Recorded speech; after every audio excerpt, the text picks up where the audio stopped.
Muy buenas noches, bienvenidos a Foro Jurídico. Este es el programa semanal que tenemos. Hoy tenemos un invitado de lujo, al magistrado Francisco Javier Marín Saravia, que nos va a platicar si es posible o no tener justicia fiscal pronta. La verdad es que este tema en algún momento pues nos generó inquietudes y decidimos buscar al magistrado para compartir con todos ustedes y profundizar sobre la justicia fiscal, que ahora que ha estado habiendo muchas notificaciones del SAT, pues a todos nos tiene un poco más nervioso este tema y estamos más pendientes. Bienvenido, magistrado, muy buenas noches.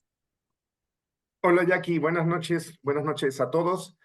Pues hombre, en principio muchas gracias por la invitación y pues aquí estamos para lo que quieras. Explicar un poco si hay justicia pronta o si puede haber justicia pronta, ¿no? Ese es el tema. Gracias, magistrado. Y también está con nosotros, como cada jueves primero de mes, el maestro Julio Guillén para platicar con nosotros y aportar sus puntos de vista. Ahorita, después de saludar a Julio, les platicaré un poquito de quién es el magistrado Francisco Javier Marín Saravia. Hola Jackie, muy buenas noches. Magistrado Francisco, muy buenas noches. Y a todas las personas que nos siguen a través de las redes sociales en Foro Jurídico. Pues les cuento un poco, el magistrado Francisco Javier Marín Saravia es licenciado en Derecho, egresado de la Universidad Cristóbal Colón en la ciudad de Veracruz, Veracruz. Es maestro en Derecho Fiscal por la Universidad Autónoma de Tlaxcala. Cursó estudios de doctorado en Derecho Fiscal en la Universidad de Salamanca en coordinación con la Universidad Panamericana. Ha cursado diplomados en Comercio Exterior, Automatización de Impuestos, Propiedad Intelectual, todos ellos en el ITAM, además de la especialidad judicial en el Instituto de la Judicatura Federal del Poder Judicial de la Federación y la especialización en materia procesal fiscal en el Instituto de Estudios del Tribunal Federal de Justicia Administrativa.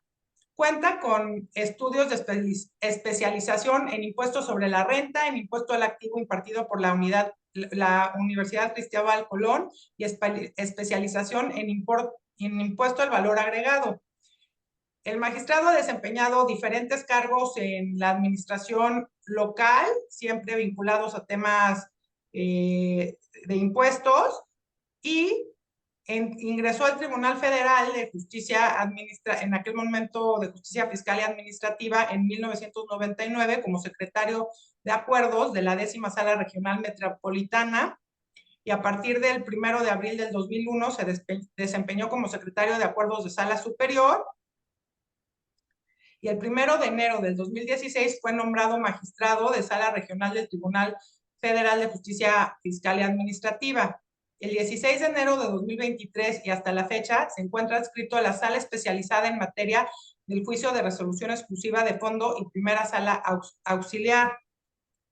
Magistrado, pues después de este amplio currículum, mi primera pregunta sería, ¿qué es esta sala? Porque en algún momento nos lo comentaron en un programa al aire y pues es algo muy novedoso. Pienso que es el único tribunal que tiene un juicio exclusivo de resolución de fondo. Entonces, pues sin más preámbulos, te doy la palabra para que nos lo comentes un poco. Bueno, no, pues muchas gracias, Jackie. Julio, perdón, no te saludé hace un rato, discúlpame. La verdad es que estos ejercicios siempre me dejan viendo mucha gente en la pantalla y de repente ya me olvido a quién tengo que saludar. Pero bueno, te saludo, Julio. Y pues mira, Jackie, lo cierto es que esta sala, además de nacer como consecuencia de una presión que se ejerció desde el Senado hacia el tribunal, y digo presión porque siendo honestos, creo que todos sabemos que hay muchos senadores que tienen su despacho y que estaban un poco no contentos con lo que estaba ocurriendo de manera muy cotidiana en nuestro tribunal. Explico. Desde hace muchos años en la Constitución se ha consagrado que la justicia en México debe ser pronta, que debe ser completa, de alguna manera la Constitución lo prevé, y bajo esta lógica, en nuestra Ley Federal de Procedimiento Contencioso Administrativo hubo una reforma hace ya bastante tiempo donde se señaló que todas las salas del tribunal, todas las salas del tribunal deberán privilegiar el fondo sobre la forma. Es decir, que siempre que un contribuyente, un demandante venga a juicio con nosotros en cualquier tipo de juicio, no solo en este de resolución exclusiva de fondo, al momento de resolver el asunto, nosotros como magistrados tenemos que atender los argumentos de fondo por encima de los argumentos que se planteen respecto a violaciones de carácter formal o cuestiones relacionadas con fundamentación y motivación, o sea, cosas que no tengan que ver con el fondo.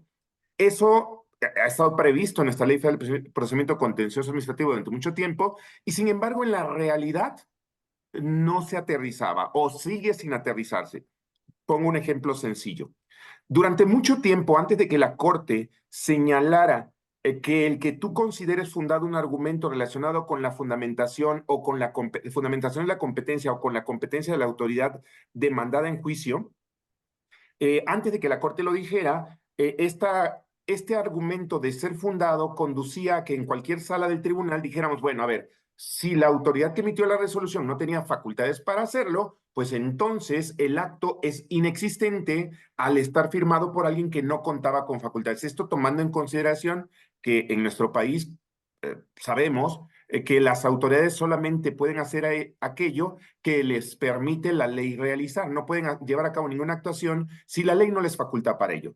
Entonces, en todas las salas del tribunal se analizaba este argumento de la competencia y con ello se declaraba una nulidad y esta nulidad hasta ahí nos quedamos. O sea, ya no había análisis de cualquier otro argumento y se decía que era por lógica, porque si quien firmó no manifestó su voluntad o no tenía las facultades para manifestar su voluntad de hacerlo, entonces es un acto inexistente y que resultaba un poco incongruente que se analizara cualquier otro agravio, puesto que estarías analizando la legalidad de una actuación llevada a cabo por alguien que no tenía facultades para hacerlo.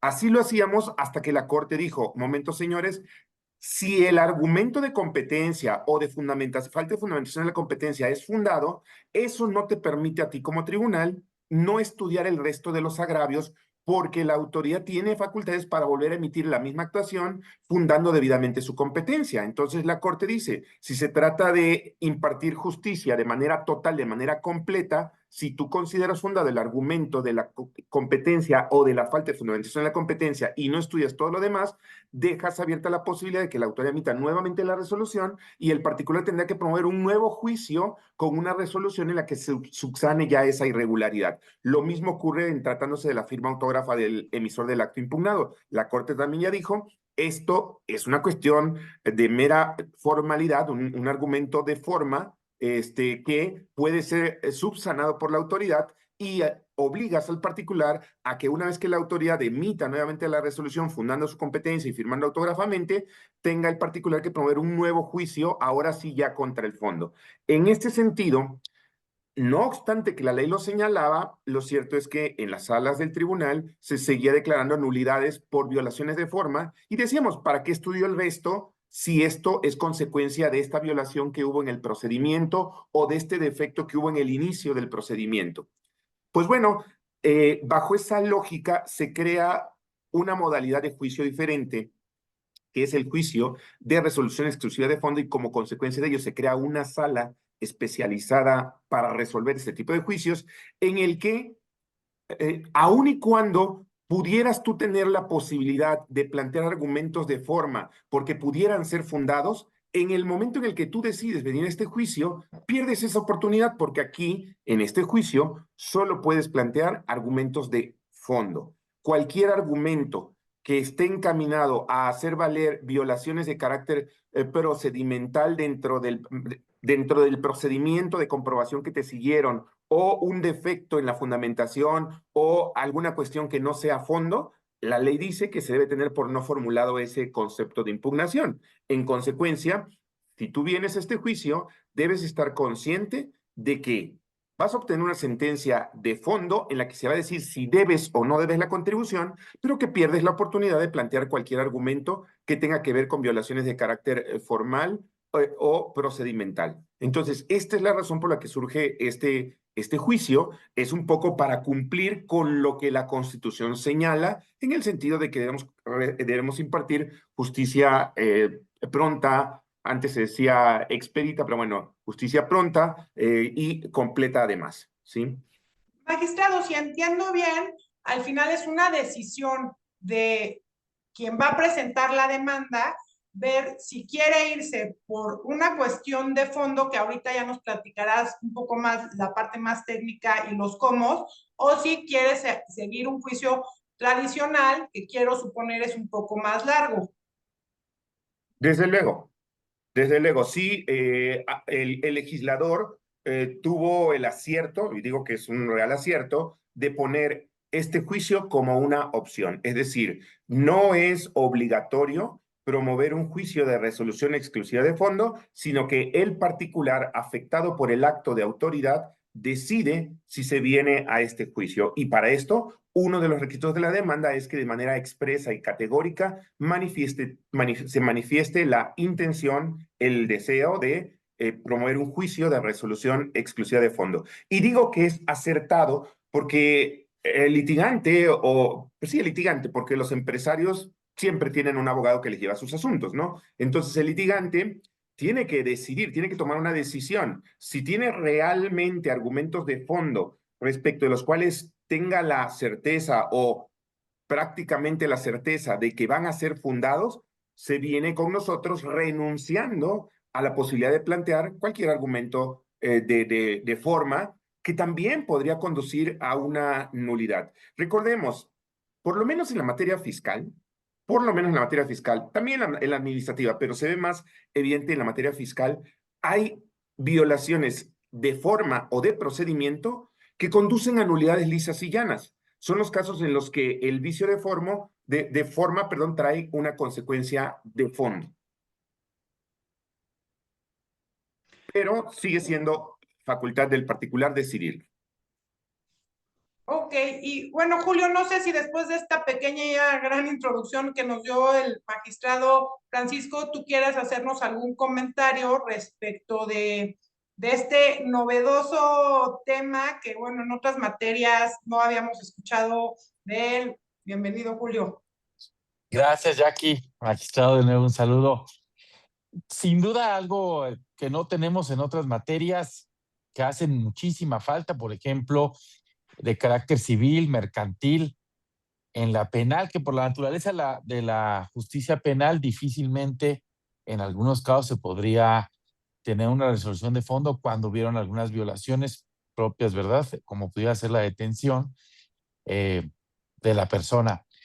Pero me gustaría preguntarle al magistrado, ¿puede ser cualquier tipo de acto administrativo el que se puede someter a estos tribunales exclusivos de fondo o tienen algunas características o que han sido emitidas por alguna autoridad en específico? Sí, Julio, fíjate, ahí sí, evidentemente al tratarse de un juicio que tiene que ver con cuestiones de fondo y como ya lo comenté por ahí, un poquito la razón de existencia de esto es la presión de algunos senadores que pues venían al tribunal, les dábamos una nulidad y tenían que volver a promover otro juicio después y juicios y juicios y juicios, decidieron en la ley poner que este juicio de resolución exclusiva de fondo solamente es procedente, para empezar, en materia fiscal.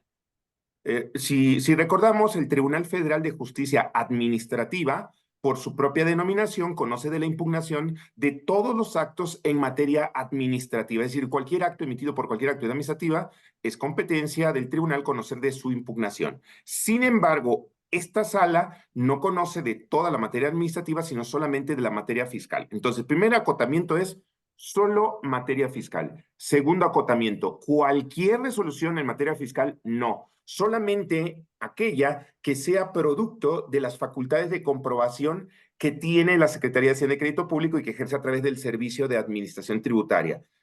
Es un segundo acotamiento. Ahora, cualquier resolución emitida como consecuencia de cualquiera de las facultades de comprobación, no. Si quisiera yo ser muy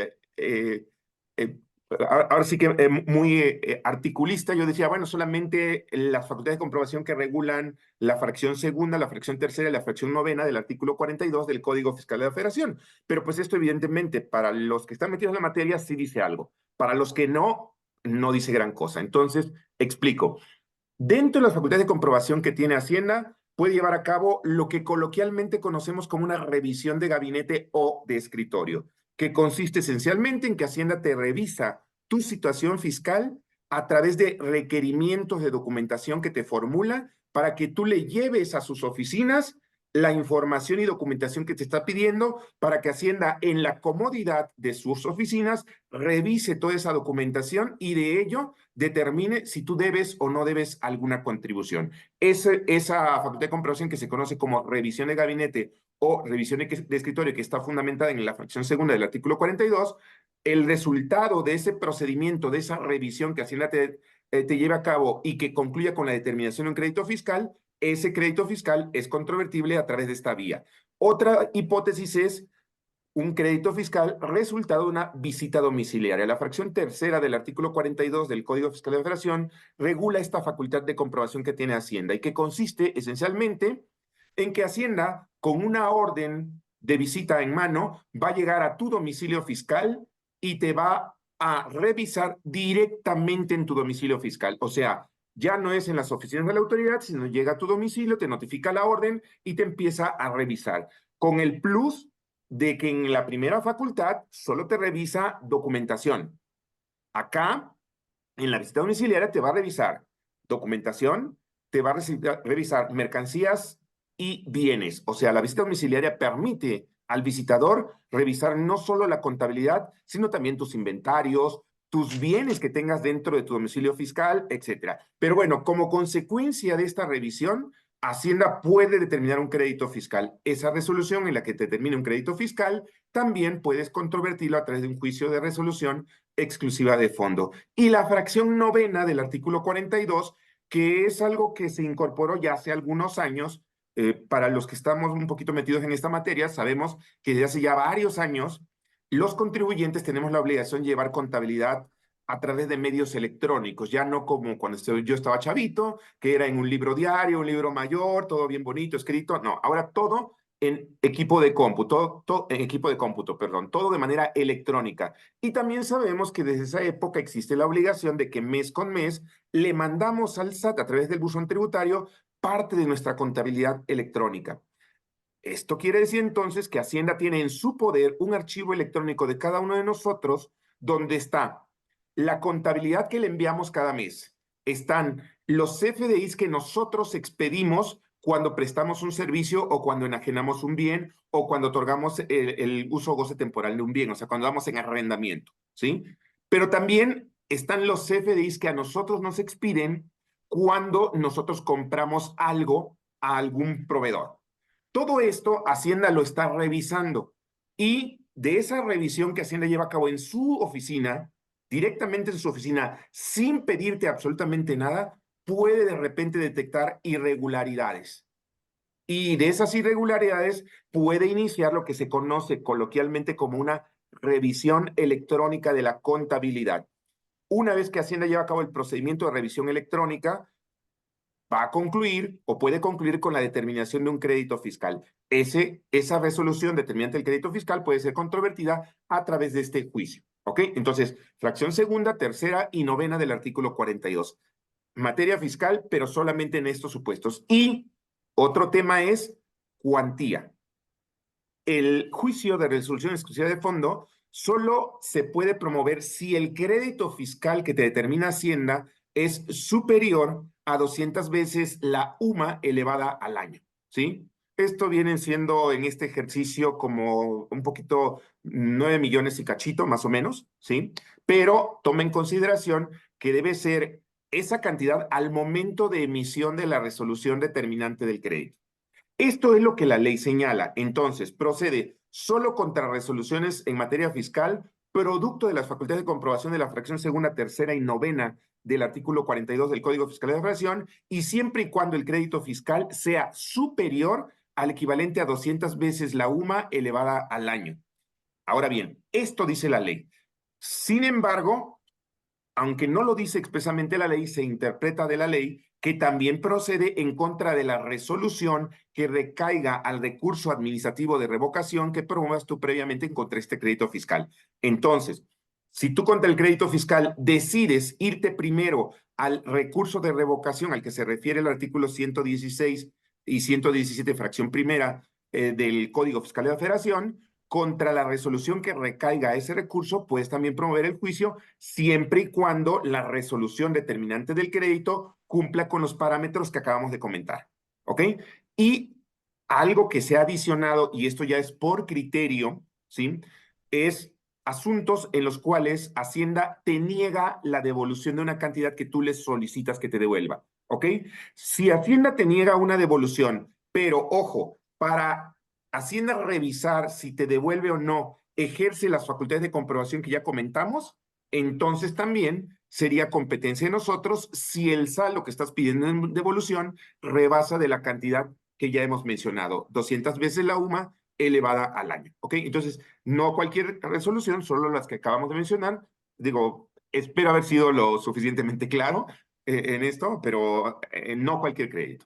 Sí. Magistrado, nos salen muchas dudas, fuiste muy claro, pero esto hace que tengamos más preguntas, pero lo primero que yo te quisiera preguntar antes de pasar a todas las otras que tengo es, por los montos que estás mencionando, pues quiero pensar que parte de la idea de un juicio de esta índole es para no tener tanto dinero frenado en lo que se decide, y entonces pues la idea es que haya dinero en la economía, ¿no? Y que tengamos una economía que esté girando. Me queda claro que esto es para empresarios, empresas importantes que no quieren tener 9 millones o más ahí parados por mucho tiempo. Mi primer pregunta sería, háblanos de los tiempos, ¿qué diferencia hay con el juicio tradicional, estos tiempos? Porque bueno, yo he sabido que a veces hay juicios que se pueden extender por mucho tiempo y ese dinero pues ni para Dios, ni para el diablo, ni para la autoridad, ni para reactivar la economía. Esa sería mi primer pregunta para después entrar a todas las demás. Claro, sí, creo que coincido completamente contigo, Jackie. A mí siempre me ha parecido que nadie gana si el juicio es largo. Y me explico. No gana el erario, o sea, no gana el gobierno. ¿Por qué? Porque todavía no sabe el gobierno si el particular va a ganar o va a perder el juicio. Pero mientras no se define, hay un dinero que posiblemente pudiera percibir el Estado y que posiblemente pueda, bueno, posiblemente, de hecho, puede servir para gastos en donde realmente se requiere, salud, seguridad, etcétera. Cada peso atascado en el tribunal es un peso que no está percibiendo el Estado. Y si tuviera la razón el contribuyente, es también un peso que a lo mejor le quieren cobrar al contribuyente sin que tenga la obligación de pagar. Entonces, comparto la idea completamente, y aquí juicios largos no benefician absolutamente a nadie. Los juicios deberían correr de manera muy rápida.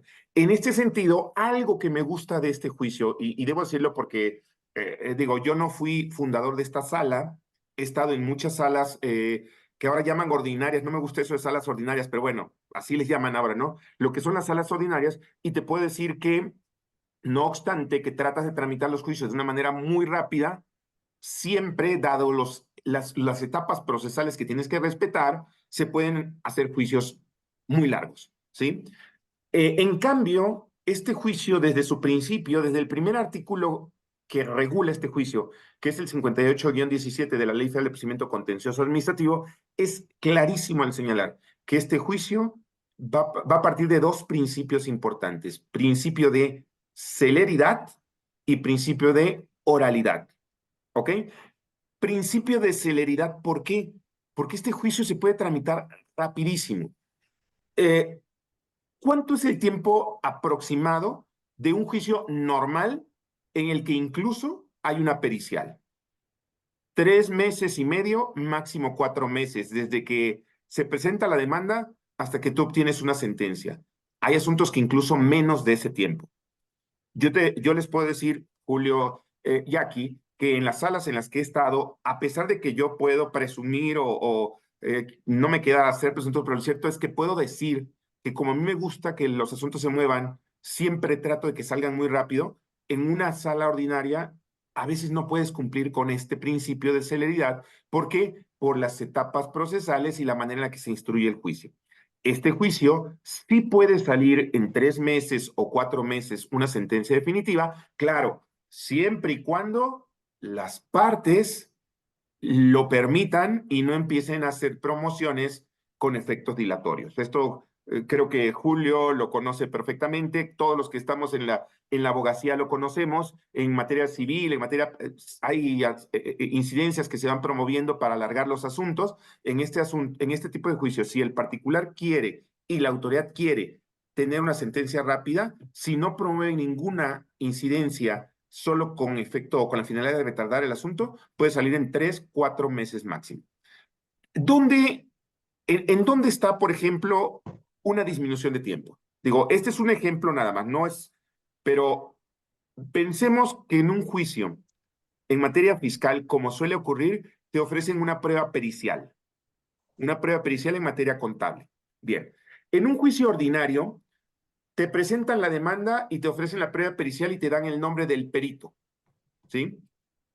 Y te dan el cuestionario al tenor del cual se deberá desahogar el dictamen. Se admite a trámite la demanda, se tiene por ofrecida la prueba pericial y se le corre traslado a la autoridad demandada y se le dice a la autoridad demandada, cuando contestes tu demanda deberás darme el nombre de tu perito y si quieres ampliar el cuestionario.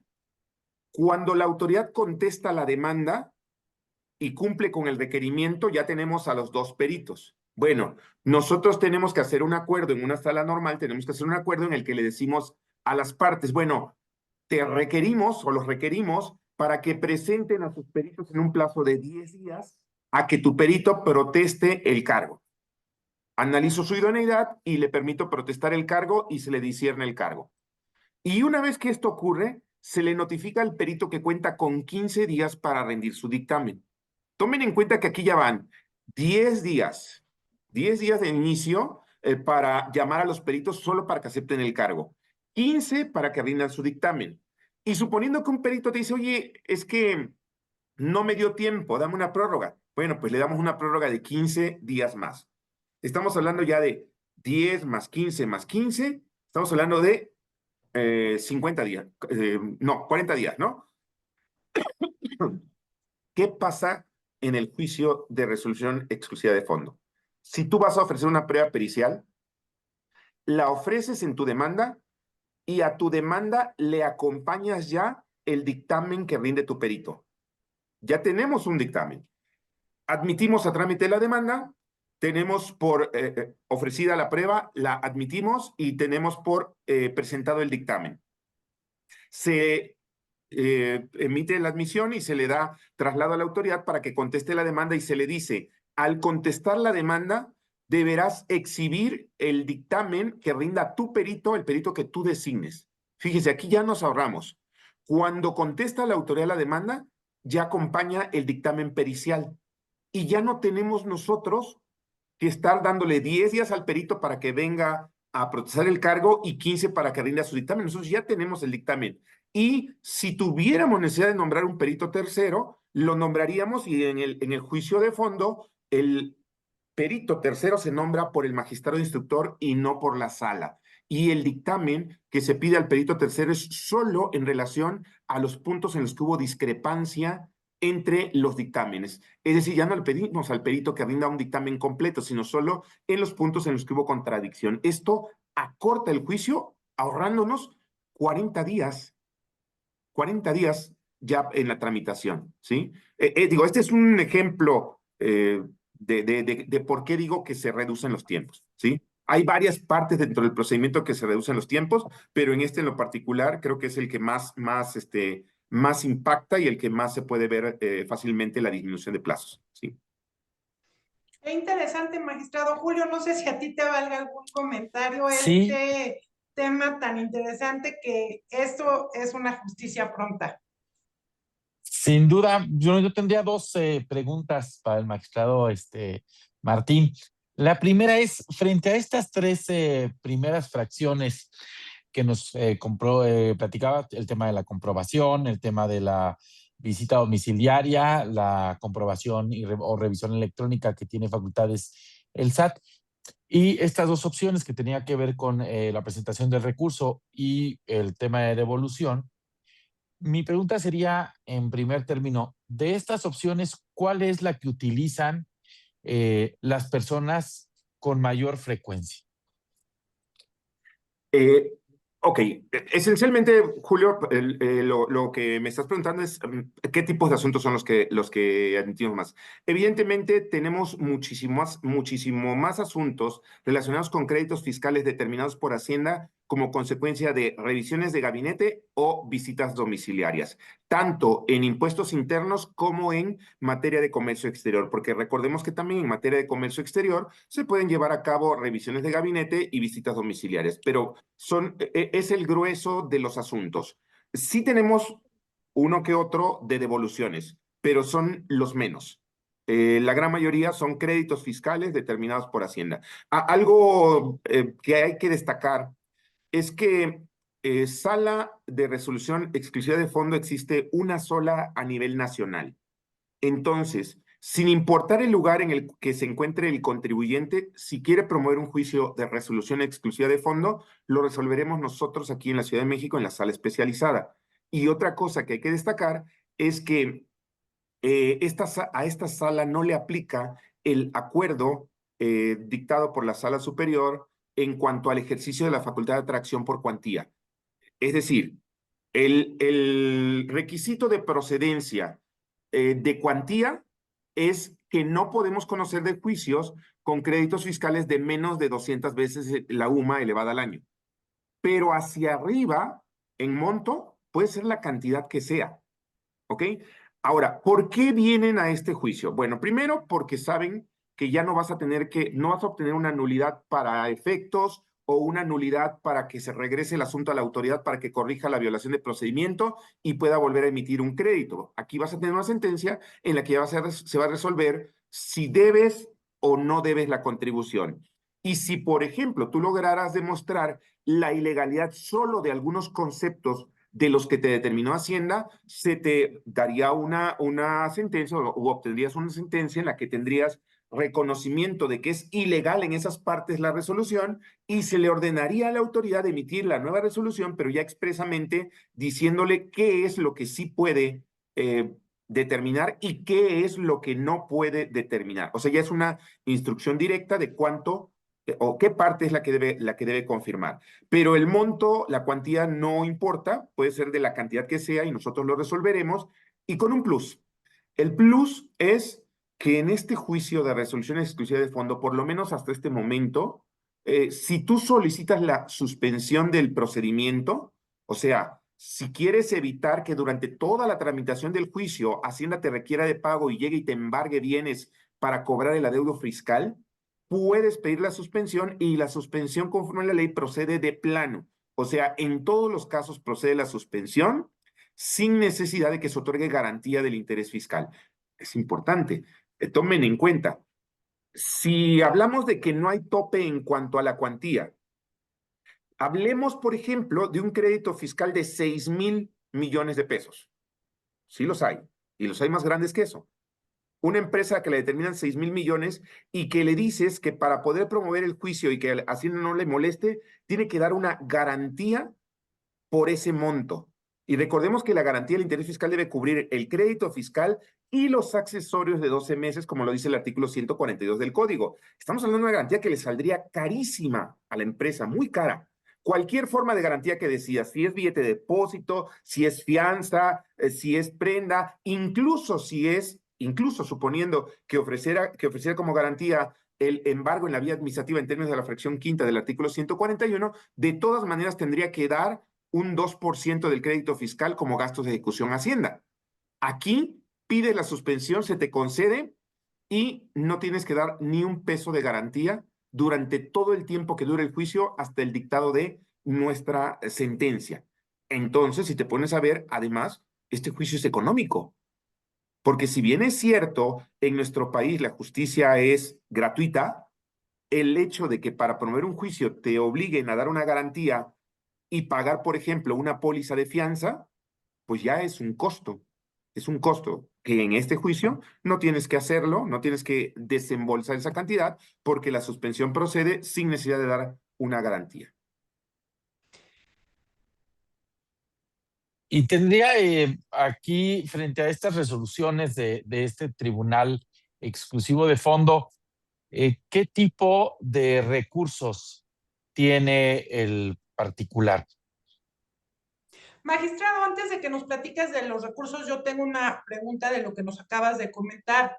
Yo sé que el Tribunal Federal de Justicia Administrativa cuenta con el juicio en línea. Tú nos comentaste que este juicio es esta sala que resuelve a nivel nacional. Mi pregunta sería, con esto que comentaste también de que hay oralidad, ¿aplica el juicio en línea? ¿Solamente es presencial en la Ciudad de México? Un poquito esta parte más técnica de para aquellos que les interesara promover un juicio ante esta sala de resolución exclusiva de fondo, cómo se puede, qué no se puede, requisitos de la demanda, y ya después si se puede pasar a lo que pregunta Julio de qué se puede apelar Okay. y qué no. Te ganaron el orden, Julio, pero bueno. Ok, no, bueno, categóricamente la ley, el apartado, el capítulo de la ley que regula el juicio de resolución exclusiva de fondo, excluye la posibilidad de que este juicio se tramite a través de línea o como juicio en línea, y tampoco puede ser juicio sumario. Si, digo, para todos los que conocen el juicio contencioso administrativo, se acordarán que hoy por hoy en nuestro tribunal vemos el juicio tradicional. Me gusta más decir tradicional que ordinario, pero bueno, el juicio tradicional, que es el que todos conocemos de hace muchos años. Tenemos el juicio sumario, ¿sí? Que también está regulado en la ley, que es para créditos no tan altos y tiene como característica primordial que la sentencia que resuelve ese juicio es unitaria. Es decir, cada magistrado resuelve solito sus juicios, no la sala de manera colegiada.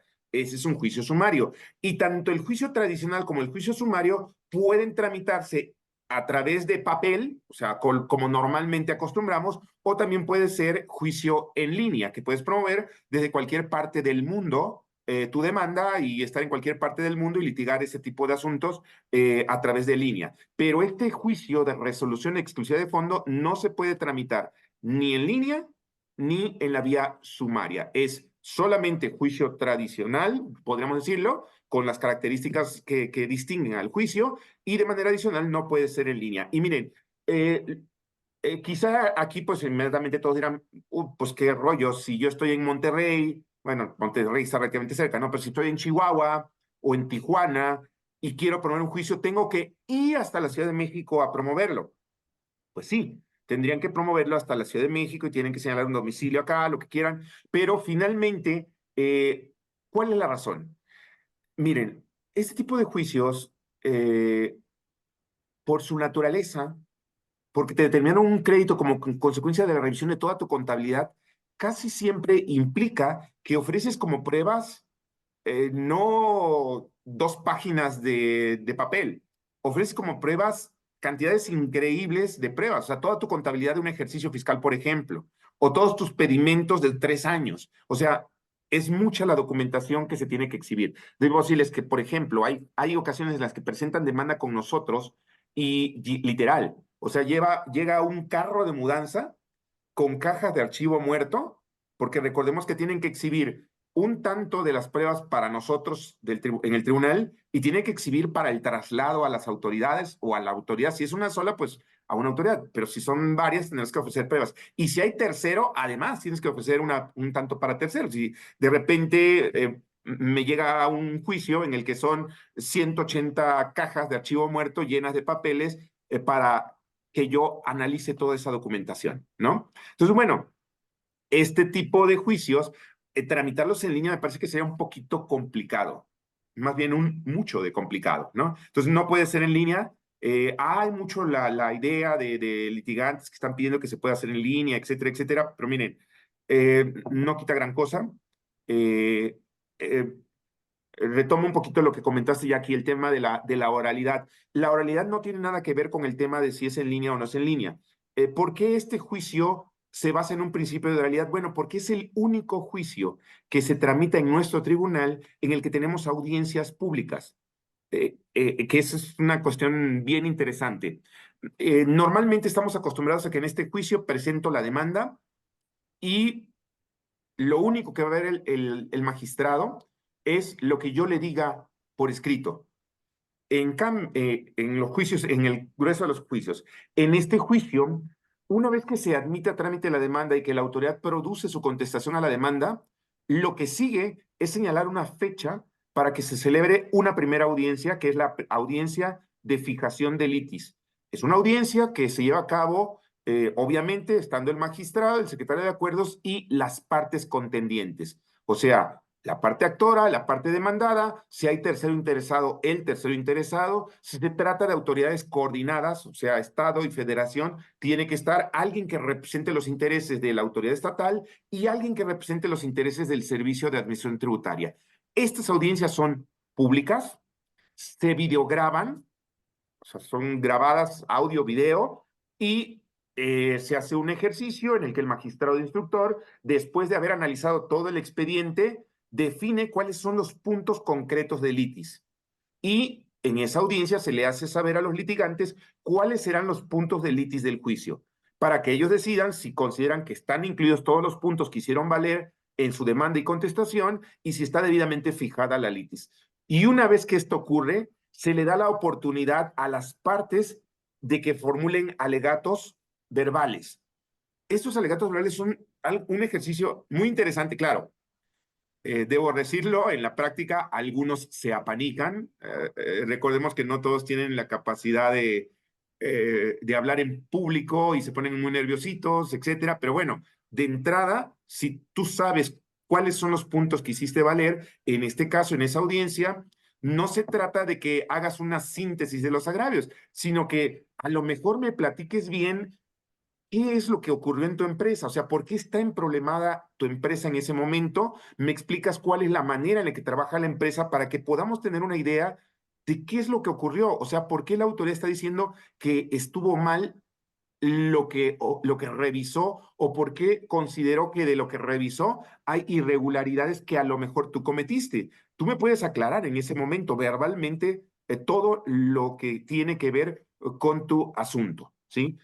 Ha habido asuntos que la verdad es que en las audiencias de fijación de litis es donde de repente nos dicen cosas que a lo mejor en la demanda no dijeron. Ojo, esto no quiere decir que en la audiencia tú puedas plantear agravios, no. De lo que se trata es de que expliques un poco cuál fue el origen de la controversia, por qué estás emproblemado en este caso. Entonces, eso tiene que ver con la oralidad, y aquí no tiene tanto que ver con si es en línea o si no es en línea, porque si fuera en línea, lo único que se permitiría es que mandaras a través de Internet tu demanda, tus anexos, etcétera, y seguirá siendo un juicio como cualquiera otro, ¿ok?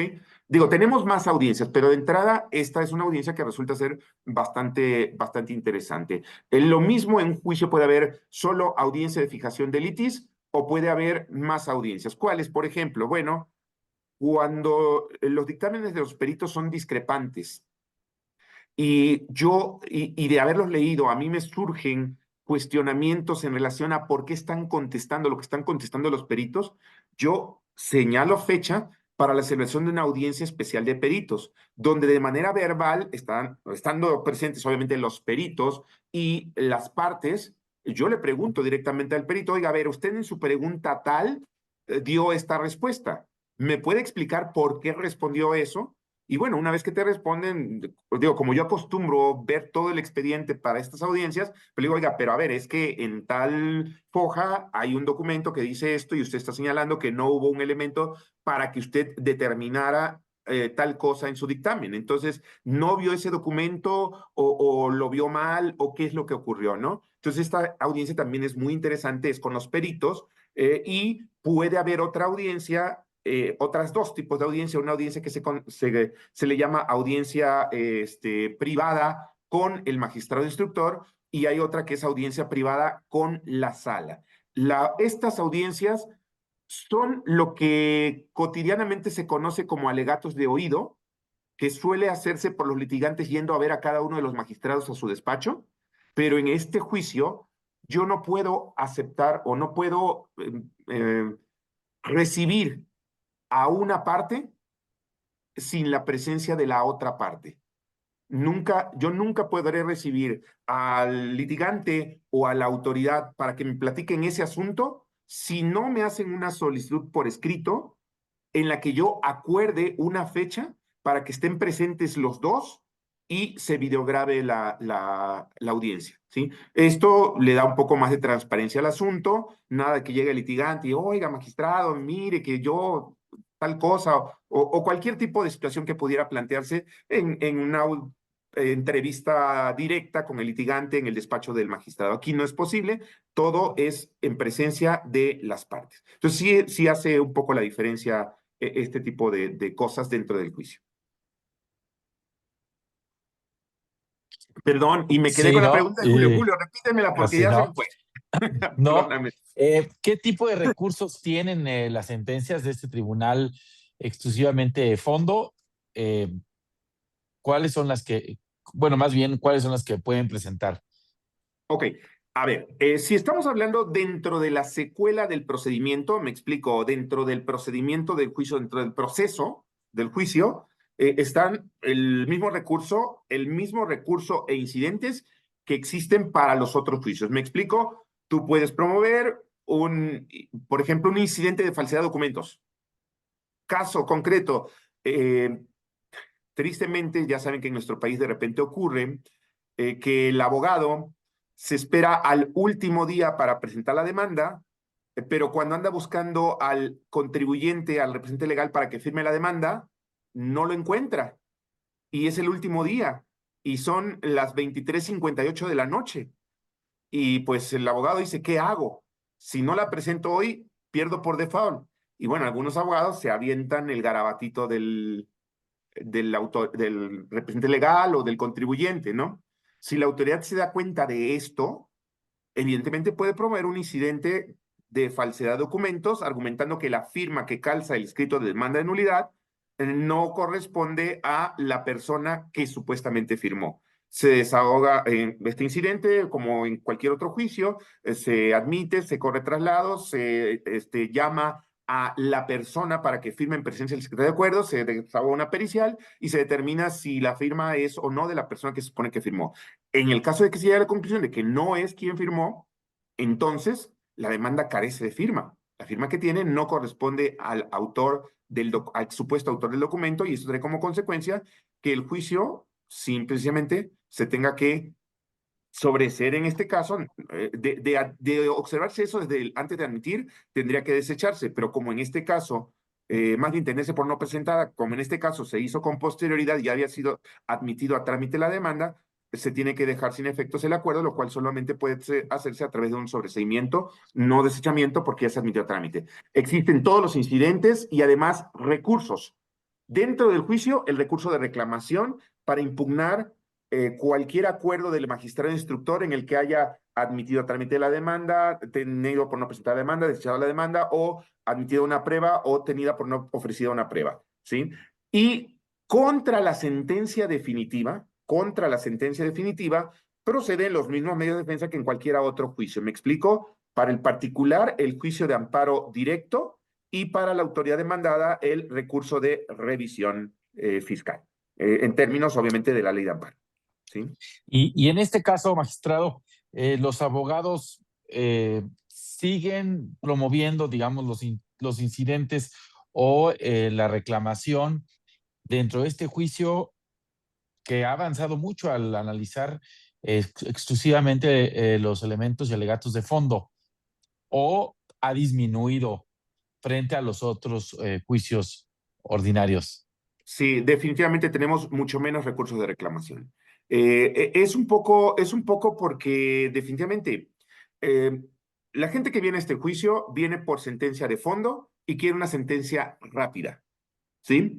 Eh, todos sabemos que en materia fiscal, un crédito fiscal que te notifican el día de hoy, si no lo pagas el día de hoy o dentro de los 30 días que tienes para tales efectos, ese crédito no se queda estático, crece por concepto de actualización y por concepto de recargos. Entonces, aun y cuando tú presentas tu demanda, me pides la suspensión, te suspendo de plano la ejecución, Hacienda no te va a requerir de pago ni te va a embargar y va a transcurrir todo el juicio sin este efecto. Si tú, por ejemplo, perdieras el juicio, o sea, si obtuvieras una sentencia que no te favoreciera, una sentencia en la que se reconociera la validez del crédito fiscal, para ese momento lo que tú pagarías sería no eso que debes originalmente, sino una cantidad superior. Entonces, al litigante le conviene que el asunto salga rápido por si no le favorece, para que no corra tanto el tema de recargos, de accesorios, ¿ok? Y a la autoridad también le conviene no estar obstaculizando la tramitación del juicio, promoviendo recursos de reclamación que pudieran ser solamente con finalidades dilatorias. ¿Por qué?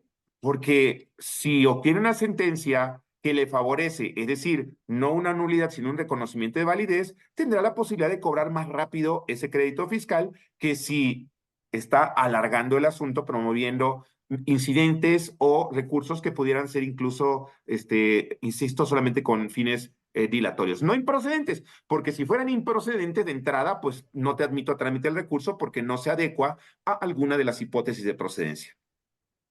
¿Sí? Gracias, magistrado. Pues ya nos está comiendo un poco el tiempo. Sí, eso es lo que estoy la verdad viendo. es que este es un tema muy interesante, muy novedoso para los que no estamos tan inmersos en el tema fiscal. Entiendo que también para aquellos que están en el tema fiscal, pues este es un juicio que aunque está desde la reforma desde el 2017, es algo novedoso. Yo nada más quisiera recapitular la parte de los tiempos que nos comentaste. Yo entendí que es entre 3 y 4 meses lo que se tarda este tiempo, que me queda claro que esa sería una de las ventajas. Y yo te quisiera preguntar, magistrado, que si tú les pudieras dar un mensaje en particular a empresarios, contadores o abogados de empresa, que creo que son como los tres que podrían tomar decisiones de ir por este juicio, ¿qué les dirías?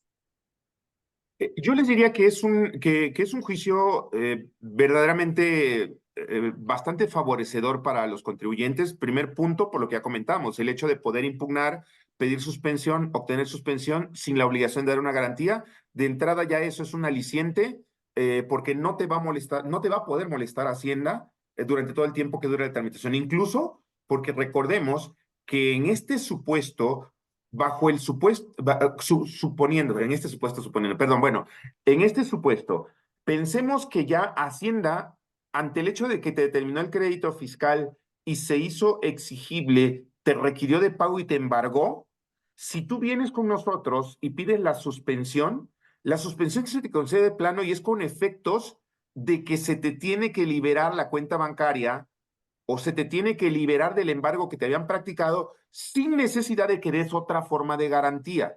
Porque como la suspensión es de plano y no estás obligado a garantizar, si ya estaba algo embargado, te lo tienen que liberar y estarás protegido por la suspensión. Entonces, eso es un aliciente que tiene un aliciente de carácter económico y de carácter tranquilidad mental. Pero otra cuestión es que en este juicio es el único en el que los magistrados tenemos una facultad que no cuentan, con la que no cuentan los demás magistrados de otras salas. ¿Cuál es? Privilegiar fondo sobre forma y la ley nos permite que si, por ejemplo, hubo alguna irregularidad que el contribuyente cometió, una cuestión de carácter formal, pero que no trascendió a una omisión de la contribución, entonces nosotros sí podemos decir que no obstante que efectivamente el contribuyente se equivocó o cumplió con la obligación de presentar una declaración fuera del tiempo o alguna cuestión de carácter formal, dado que sí está pagada la contribución, se declara la nulidad del crédito fiscal. Esto no lo pueden hacer otras salas. En otras salas, por ejemplo, simplemente si dicen, es que no registró debidamente en contabilidad y por lo tanto es correcto que te determinaron el crédito, en la otra sala dirán, bueno, es que no cumpliste con este requisito de carácter formal. Y al no haber cumplido con este requisito de carácter formal, tiene razón la autoridad y se reconoce la validez del crédito. Yo no me quedo ahí, yo digo, bueno, ok, si efectivamente no cumpliste con este requisito como contribuyente, una formalidad, no cumpliste con ella, pero lo cierto es que eso no trajo una consecuencia de omisión de contribución. Entonces, se te reconoce que tienes el derecho y que la actuación de la autoridad es ilegal. No sé si esta parte se entiende, pero es una facultad. Entonces, ¿este juicio es atractivo? Desde luego que sí es atractivo. ¿Este juicio te ayuda? Sí, desde luego que sí. Claro, estoy seguro que la gran mayoría de los litigantes sí tenemos muchos juicios, para bien o para mal, Los despachos que llegan con nosotros pues son los despachos más fuertes, porque pues son los que prefieren venirse con nosotros. Los despachos que en México son fuertes, vienen porque saben que tienen la razón en el fondo y no les importa que si el visitador no se identificó bien, que si no me notificaron bien la orden de visita, que si cualquier violación de procedimiento renuncian a ello.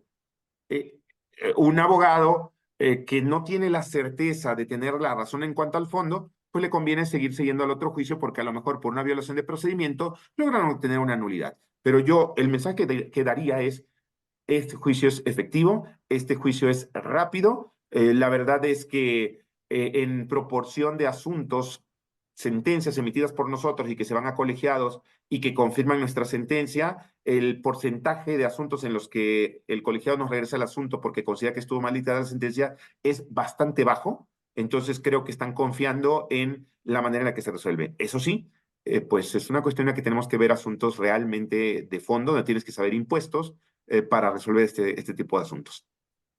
No, pues qué interesante, pero yo también pensaría que así como tiene todas estas ventajas que nos estás comentando, magistrado, también creo que una parte esencial es que para llegar al juicio con ustedes, pues que el demandante tiene que haber hecho su tarea, ¿no? No es que sobre el camino Sí. la vaya a poder hacer, tiene que haber estudiado bien también el fondo antes de que presentar la demanda, porque aquí no hay esta manera de ir ganando tiempo. O sea, esa es mi impresión de lo que nos has platicado. No sé, Julio, qué comentarios te valga esto para poder ir cerrando antes del último comentario del magistrado.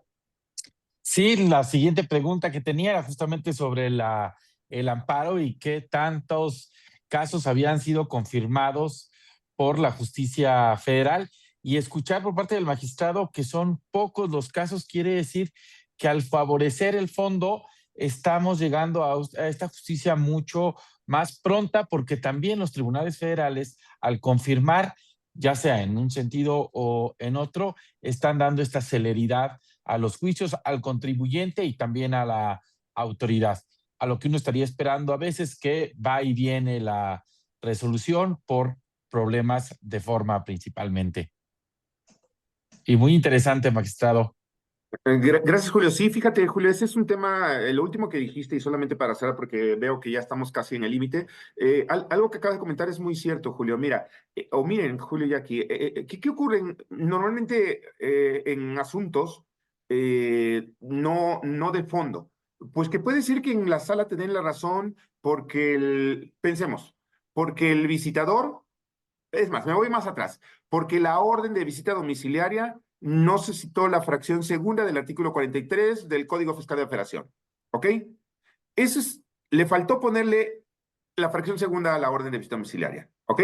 Ahora bien, bajo esta lógica, al ser fundado ese agravio, declaras una nulidad, pero no has analizado el fondo, es decir, si el contribuyente debe o no debe la contribución, lo cual permite a la autoridad reponer su procedimiento y entonces te notifica nuevamente una orden de visita, ahora sí poniendo la fracción segunda, y como ya te había revisado todo, ¿qué pasa? Pues con eso mismo que te revisó, te vuelve a determinar otro crédito, lo que te obliga a promover un nuevo juicio de nulidad nuevamente contra el crédito, que ojo, ya no va a ser la misma cantidad, porque como ya pasó más tiempo, ahora va a ser más actualización y más recargos, y vas a tener que promover un segundo juicio. Para el despacho, bueno, para el despacho es bueno. Para el cliente, o sea, para el contribuyente, ya pagó al abogado por un primer juicio, obtuvo una nulidad, pero le terminaron el crédito exactamente por el mismo ejercicio de las mismas contribuciones y tuvo que pagar un segundo juicio al abogado, ¿sí? Y si en ese segundo juicio se vuelve a detectar una cuestión de carácter formal, puedes obtener una nulidad nuevamente permitiendo a la autoridad reponer, o una nulidad para efecto de que la autoridad emita una nueva resolución y tendrás que promover otro juicio. En este caso, no, porque como ya se resuelve el fondo, si acaso tendrás una nueva, si, por ejemplo, si la sentencia te favoreció y a la autoridad no le gustó y se fue a la revisión y el colegiado consideró fundada la revisión, pues regresarán nosotros para que emitamos una nueva sentencia en la que resolvamos, pero ya no se va hasta la autoridad para que emita una nueva resolución determinante que tú tengas que volver a impugnar. Es la misma impugnación en una misma línea. No sé si me explico en esto, ¿no? Entonces tienes toda la razón, Julio. No son tantos juicios para un mismo tema, es un solo juicio.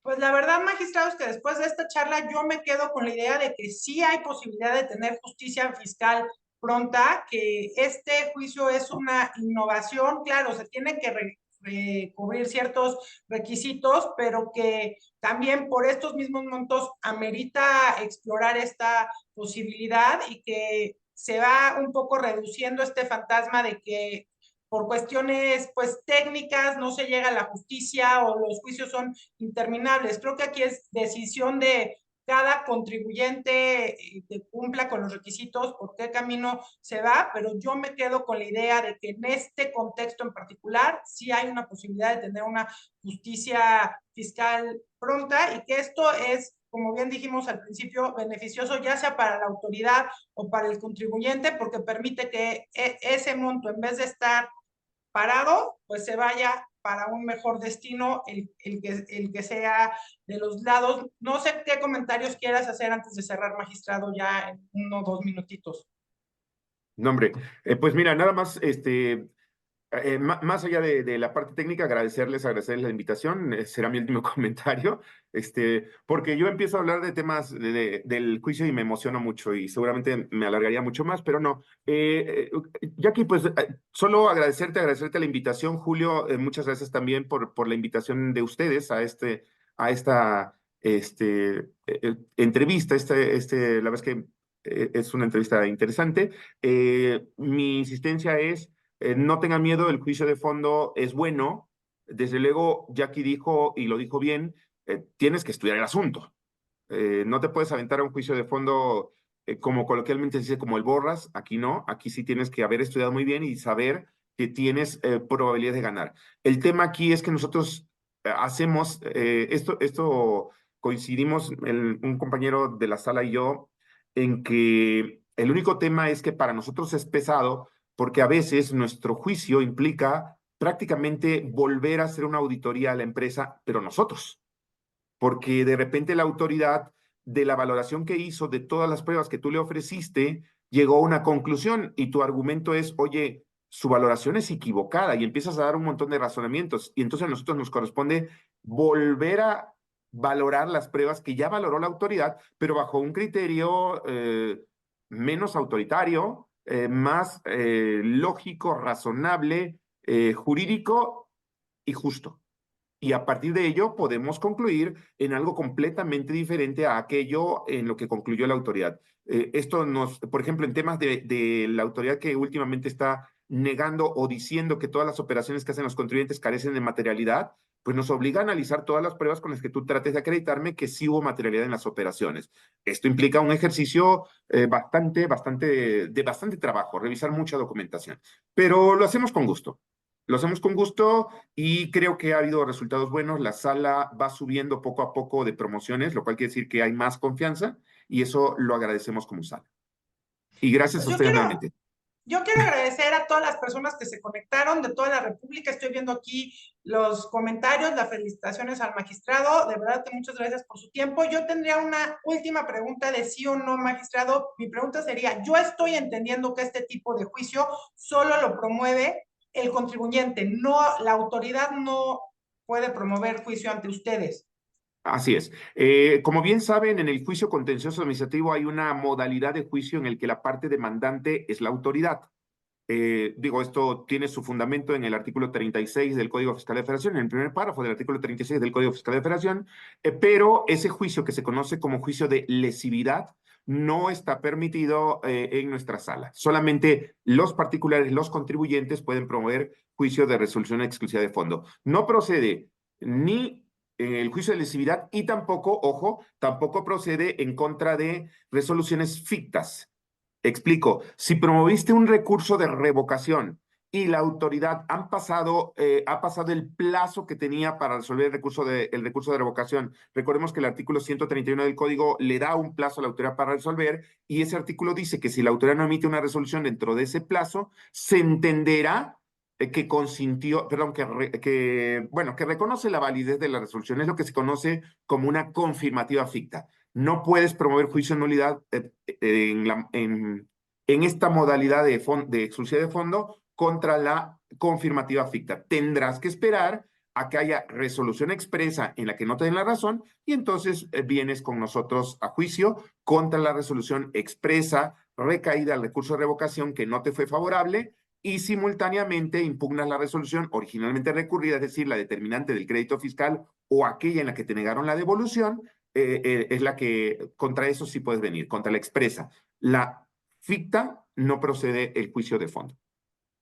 Muchas gracias, magistrado Julio. No, Pues hombre, antes de gracias a despedir ustedes. el programa, ahora sí que 1 minuto tú, después 1 minuto el magistrado y yo ya despido. Nada más agradecerle al magistrado, muy interesante conocer los alcances de este nuevo procedimiento de fondo que volvemos a repetir acerca a los contribuyentes la justicia y evita, por supuesto, andar recurriendo a través del amparo y recursos sobre cuestiones que debieron de haber sido decididas en una sola decisión, en una sola sentencia. Gracias, magistrado. Muy buenas noches a todas y a todos. Magistrado, tu despedida.